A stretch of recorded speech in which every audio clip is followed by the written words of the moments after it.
It's time to talk about your money, and I'm sure you've probably heard the quote, cash is king, but there are some cash management mistakes you should avoid that'll cost you money. Marshall Clay with the Welch Group joins us now with some of those. Good to see you this morning. Hey, good to see you. Yeah, some cash mistakes. So let's run through those real quick because you don't want people to lose money. Yeah, so this is kind of the blocking and tackling in finance, to use a football analogy. We're in football season. Right. So, I think the first rule here, or the first thing that I see people doing, is holding too much cash. And what I mean by that, we've talked about this in the past. Holding about 6 months of your expected, monthly cash flow need is probably appropriate. Anything more than that, I think you're drifting in the too much category. Now, there's always, these lump sum expenditures, whether like, hey, a new car, but remember, a new car may be separate from your monthly cash flow needs. So that's sort of in addition to that 6 months. You start carrying a little bit too much more than that, then you're probably holding a little bit too much cash. Some of us are fortunate just to have petty cash, but we get your point. Others have it in a different situation. Right. But also, and if they are in a situation where they're above the FDIC limit.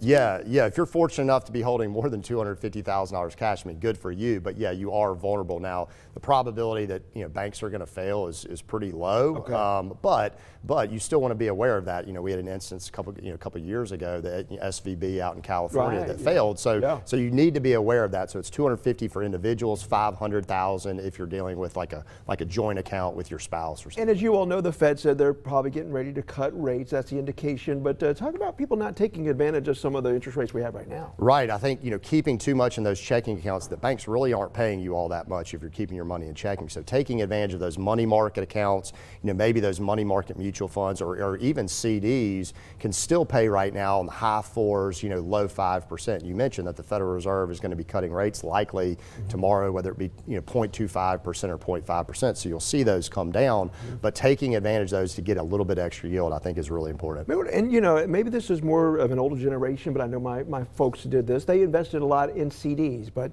some of the rules on CDs have changed too, right? Right. CDs are great, but you have to be aware of the contract. And I'll give you a quick story. So I had someone call me and said, hey, look, I had $100,000 and I was looking at money market accounts versus CDs, and the CD rates were much higher at the time. So they put all $100,000 into the CDs.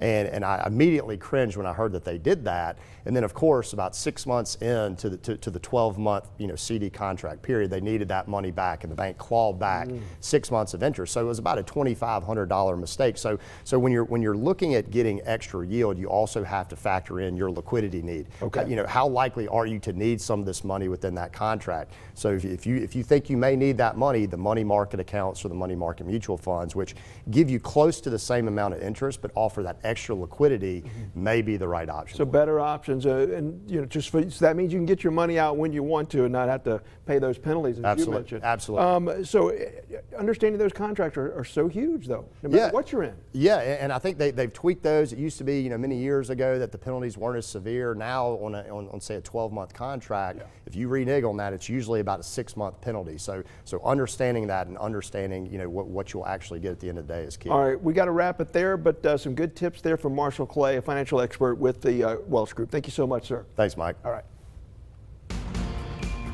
If you hate the process of buying a car, you need